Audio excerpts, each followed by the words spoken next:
Hello, awesome people. I hope you're having a great day today. Today we're taking a look at the next short story in this big giant 700 plus page book, which I'm getting close to finishing up.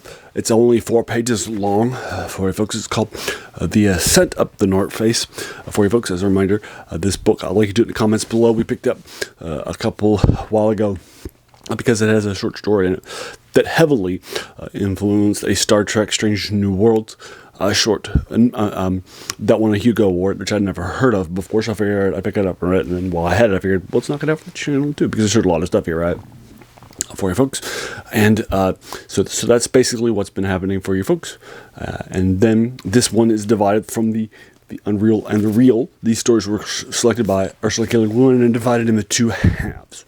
The first half are short stories that aren't fantasy or science fiction, which she's known for. And then the last section, which we're reading right now, are. Although this one really doesn't feel like it. Like it's just an Ascent of a North Face as told in a diary style. So it took me less than 10 minutes for me to knock it out last night. It was very, very fast. Since in a diary style, it skips spaces and such, right? And such. So it didn't feel like it was in the science fiction genre or fantasy that she's also known for too, or even horror. Right? So I'm surprised why it's in this section for you folks. But there you go. I'll go ahead and leave you to it for you. But basically, again, it's just following this person's ascent with some friends up the north side of something, which we'll find out more about as the story goes along. It's fast.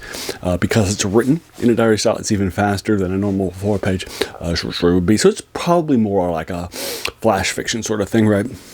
Would be and so forth. I liked it. It was good.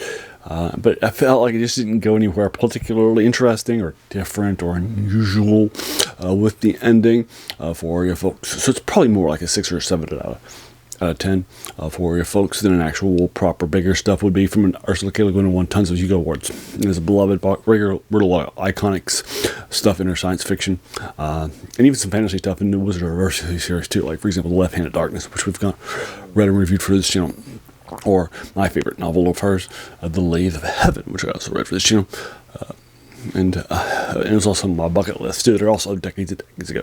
Were her Wizard of Ursula series that I mentioned before in fantasy that was a junior adult for teens, and it was set with a small boy named Jed who was growing up, and then he had magical powers and was very talented. He's actually at a wizard school with just modern sort of, Harry Potter and stuff too, that sort of was created too. So she's also a big name in that genre too, in fantasy too, so she's beloved too, for you folks. So there you go. That's one of the reasons why we're knocking her out. Again, the channel's name is The Worst Thing About New Books, which is a quote by a French philosopher named Jacques Joubert, who said that the worst thing about new books was that they kept us from reading the old ones, right? And so this is definitely older works, right, that I care about for this channel. So there you go. That's one of the reasons why we're knocking our stuff into my channel too, for you folks. So again, that is The Ascent Up the North Face by Ursula K. Le Guin, which again I'll link you to in the comments below. Have you read it? If so, what did you think about it? Let's talk about it in the comments below. If you enjoyed this, why not hit that subscribe button? So there's going to be a lot more easy to follow. And if you're feeling frisky, why not hit that bell icon to notify you when I post my videos. And then finally, I just want to thank you so much for taking some time out of your day and investing it and watching my video, because we all have so many things, after all, that are happening in our lives, and we're pulled in so many different directions. So the fact that you spent this time with me, that's incredibly humbling, and I appreciate it. So thanks again, and have an amazing day.